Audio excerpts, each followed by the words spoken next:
Hi everyone, Nigel Saunders here. I have had this Ficus benghalensis or banyan tree for 3 years now. This was a gift from Jay of Blue Jay Bonsai, and it was purchased at Tropical Expressions in Hamilton, Ontario, Canada. So it's been growing quite well this summer. I pruned it up in spring, I think it was May of this year. And then I've just let it grow for the summer, and it was growing on the floor of the greenhouse here. So it developed a lot of new aerial roots coming off the trunk and branches, which is nice. That's what banyan trees do. And today I'm going to prune it up. Here is a look at the tree. So there's some of the new aerial roots that are growing, doing quite well. Because it was on the floor of the greenhouse, it got some escape roots growing into the gravel down here. So you can see the one big root there, and I think, yeah, there's one over here too. So I'll have to prune those off. So last time I pruned it, I didn't clean up this stump in here. I wanted it to die back a bit before I carve it. And you can see the difference in color of the live growth versus the dead growth. The dead growth is more of a kind of light yellowy tan color, and the living growth is sort of a green color. So I can safely carve that away today. I want to style this tree in the banyan style, so kind of low spreading branches, a rounded canopy, a thick trunk with lots of aerial roots coming from the trunk and the branches. So I'm going to begin the pruning now, shortening all this new growth back, using directional pruning to keep these branches kind of going horizontal. I had some new branches develop here and here, and they didn't really grow all that much. I think all the energy was growing up in the apex here, so I think pruning the top back will help develop some of these bottom branches. I'm going to start the pruning up top, so I want to prune this extension back. So I've got a leaf out the back, one out the front, and I have one kind of pointing in. So if I prune it to this one, I'll get a shoot that goes vertical. If I prune it back to these leaves, I'll get probably 2 branches that fan out horizontally, because the new branches will follow. The buds are located at the base of the branch, and that's the direction they come in the direction of the leaf. I'm going to prune it at least to this downward facing leaf here. So here I go, and it'll probably bleed a lot. Yes, it will. And I've taken cuttings off of this and rooted them successfully, and then I've given them away. So then I have a branch here coming off. I guess, I don't know if that's the main trunk line. I guess it's one of them. And it's kind of crossing back. I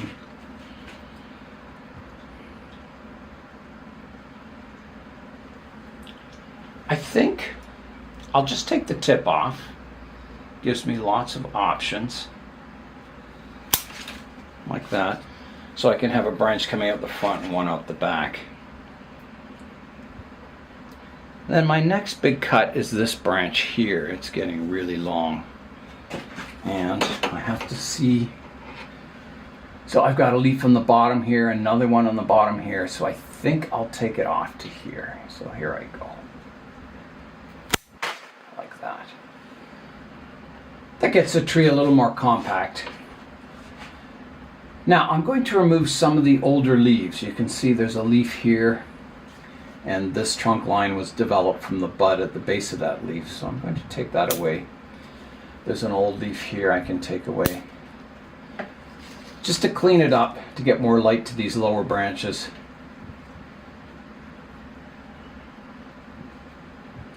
There's an old leaf here. You can see this branch is developed from the bud at the base of that leaf, and here this branch is developed from the bud at the base of this leaf, so those can come off.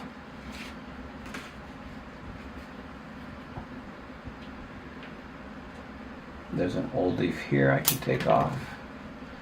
one here, and one here, and one in here. So that's gotten rid of a lot of the older leaves.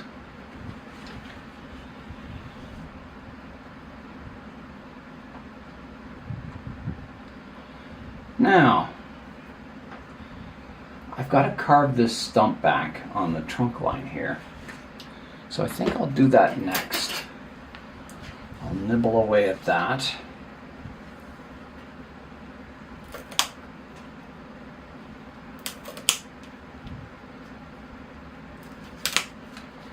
Making a smoother transition.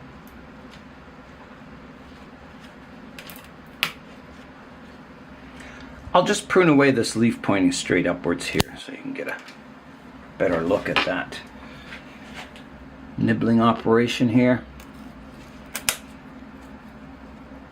So I'm getting down into the live wood now. You can see it's starting to bleed a bit. And I'll want to take this back to smooth out that transition.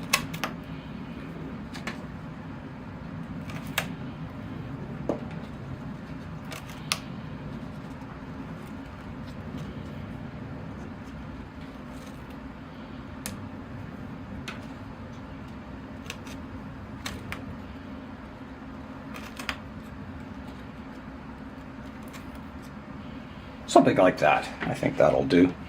I'll seal that up with my rubber cement. It's a fairly large wound, so it'll help protect that wood from rotting away. This rubber cement seals it up and stops moisture getting in there. Over on this side of the tree, I have another pruning stump here, right here, that I need to clean up. Do that also. I think that's good, and that is filling with latex. I don't need to seal that one.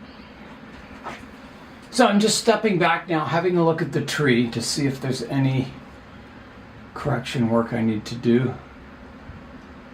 I'm wondering about this branch. It's kind of growing across towards the center of the tree, and I already have a branch down here. And there's a lower one here. These two are kind of opposite. I think I better prune that away. So here I go.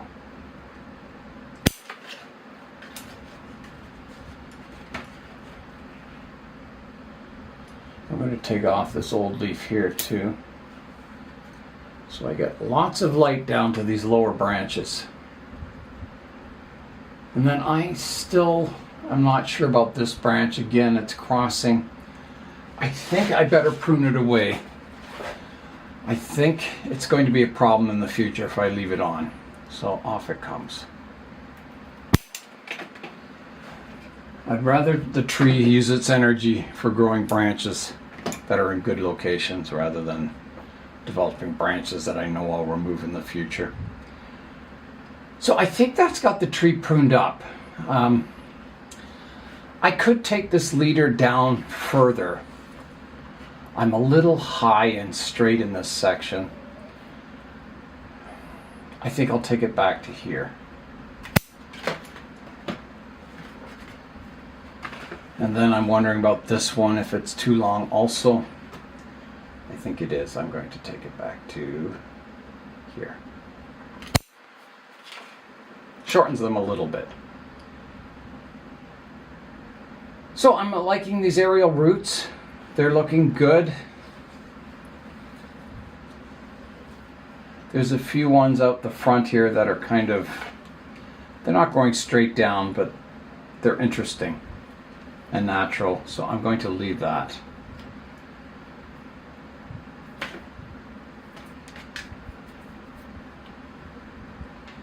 Okay, so my next step, I want to prune off those roots coming from the bottom of the pot.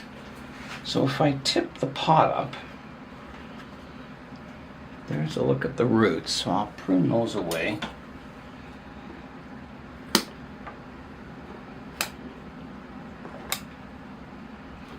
Like that. Otherwise they'll block your drainage holes. They'll totally fill the drainage hole. Okay, so I think that is it on this tree today. It may not seem like I did a lot of pruning on the tree today, but when I look at the pile of clippings here, I took quite a bit off. A lot of branches, roots, leaves. Yeah, there's quite a pile of foliage there. So let's fly in now and have a look at the tree.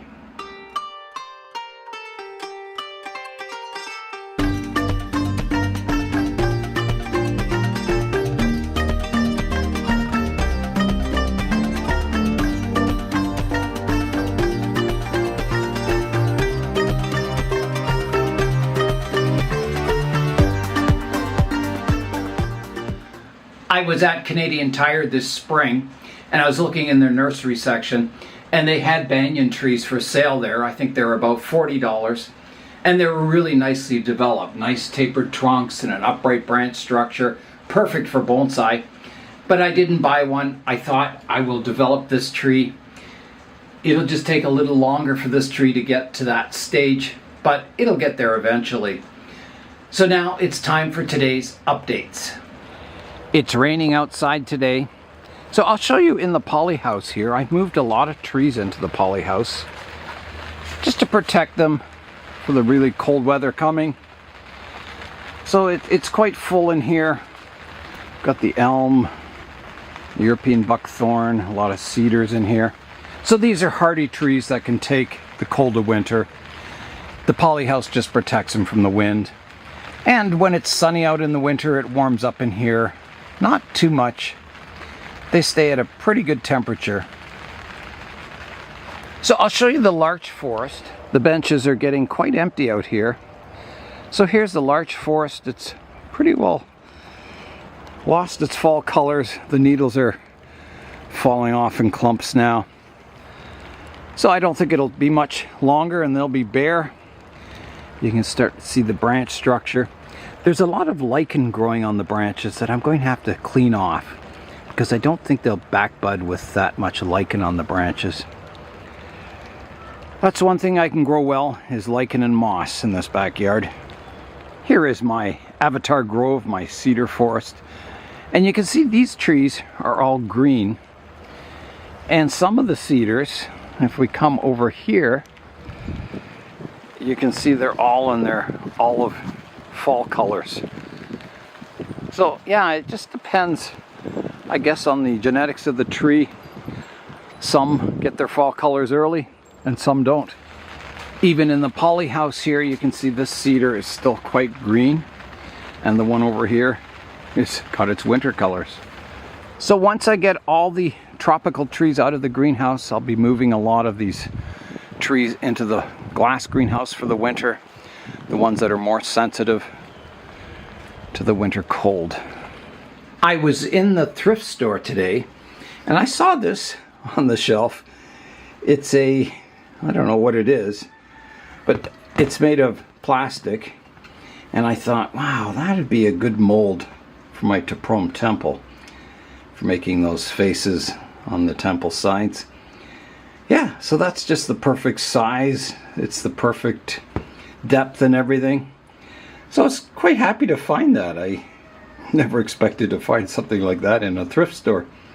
So I bought it, and if I ever make another temple or have to fix up the temple I have mold now. The work I did on my banyan tree today is another small step forward in the development of this tree as a banyan style. And that's all for today. I'm Nigel Saunders. Thanks for joining me in the Bonsai Zone.